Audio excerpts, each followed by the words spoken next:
महाराष्ट्र की पुण्य भूमि पर जन्मे संत नामदेव जी एक ऐसे परम भक्त थे जिनका जीवन विट्ठल भगवान की भक्ति में पूर्णतः समर्पित था। उनका मन न धन संपत्ति में रमता था न मान सम्मान में। उन्हें केवल अपने आराध्य विट्ठल के दर्शन, भजन और कीर्तन में ही परम सुख की अनुभूति होती थी। एकादशी का व्रत वे अत्यंत श्रद्धा और नियमपूर्वक करते थे। इस दिन वे जल तक ग्रहण नहीं करते थे और पूरी रात हरि नाम संकीर्तन में लीन रहते थे। एक ऐसा ही शुभ अवसर था एकादशी की पावन रात्रि। गांव के अनेक भक्त नामदेव जी के साथ मिलकर भक्ति रस में डूबे संकीर्तन कर रहे थे।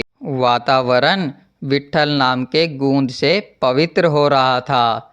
उसी समय एक वृद्ध ब्राह्मण, जिसकी काया केवल हड्डियों का ढांचा मात्र थी, कांपते कदमों से नामदेव जी के द्वार पर आ खड़ा हुआ।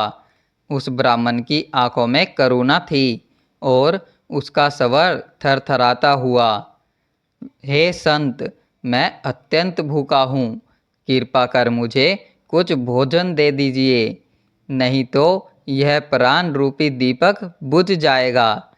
संत नामदेव जी ने करुणा से देखा, फिर शांत स्वर में बोले, ब्राह्मण देवता, आज एकादशी है।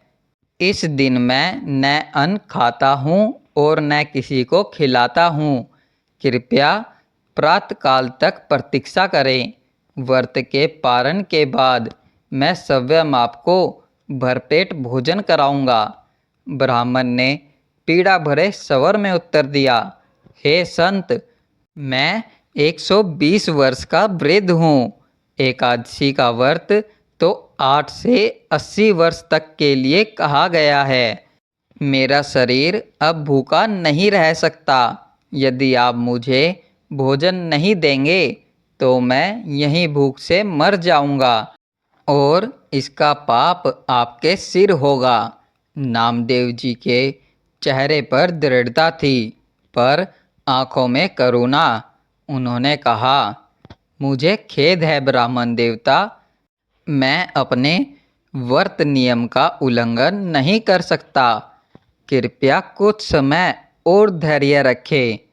इस व्यवहार से गांव के कुछ लोग विचलित हो गए। उन्होंने संत को कठोर और निष्ठुर कहा। कुछ ने उस वृद्ध को भोजन देने का प्रयास किया, परंतु वृद्ध ने विनम्रता से मना करते हुए कहा, यदि मुझे भोजन देना है तो केवल नामदेव से ही दूषित मन नहीं, शुद्ध भक्ति से चाहिए। कुछ ही समय बाद वृद्ध ब्राह्मण ने वही प्राण त्याग दिए। सभा में सन्नाटा छा गया। लोग संत नामदेव को दोष देने लगे, यह संत नहीं, हत्यारा है। भूख से मरता ब्राह्मण भी इसे पिघला न सका, परंतु संत नामदेव के मन में कोई प्रतिक्रिया नहीं थी।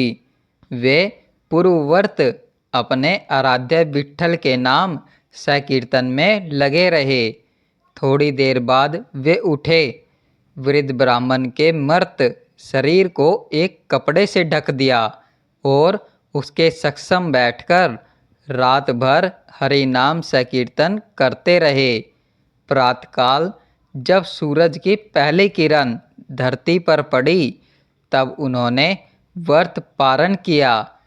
फिर एक चिता बनवाई, वृद्ध ब्राह्मण के शव को अपनी गोद में उठाया और चिता पर बैठ गए। आग प्रज्वलित हुई, लपटें धीरे धीरे संत के निकट आने लगी। उसी क्षण एक चमत्कार घटा। वह मृत ब्राह्मण अचानक उठ खड़ा हुआ। उसने नामदेव जी को चिता से बाहर खींचा और मुस्कुराता हुआ अंतर्ध्यान हो गया। यह दृश्य देखकर सभी स्तब्ध रह गए। कुछ क्षणों के बाद ही सब समझ गए यह कोई साधारण ब्राह्मण नहीं था। यह स्वयं विट्ठल भगवान थे, जो अपने भक्त की परीक्षा लेने पधारे थे। लोगों की आंखों से अश्रुधारा बह निकली। वे सब जय जयकार करने लगे। धन्य हैं संत नामदेव, धन्य हैं उनकी अटल भक्ति। इस कथा से हमें क्या सीखने को मिलता है, आइए जान लेते हैं। शिक्षा: यह कथा हमें सिखाती है कि जब मन स्थिर होता है, जब भक्ति अडिग होती है, जब नियम के पालन में संकल्प दृढ़ होता है, तभी ईश्वर की सच्ची अनुभूति होती है। चित्त में जब प्रज्ञा का दीपक जलता है, तभी ईश्वर का साक्षात्कार होता है। हमें आलोचना से नहीं, आत्मज्ञान से आगे बढ़ना चाहिए। आलोचना से विचलित न होकर सत्य पथ पर चलना ही सच्ची साधना है। दोस्तों, अगर वीडियो अच्छी लगी हो तो वीडियो को लाइक करें, अपने दोस्तों और परिवार के साथ शेयर करें। ऐसी ही कहानियों के लिए हमारे चैनल को सब्सक्राइब करें। आपका प्यार और सपोर्ट हमारे लिए बहुत मायने रखता है। वीडियो देखने के लिए धन्यवाद दोस्तों।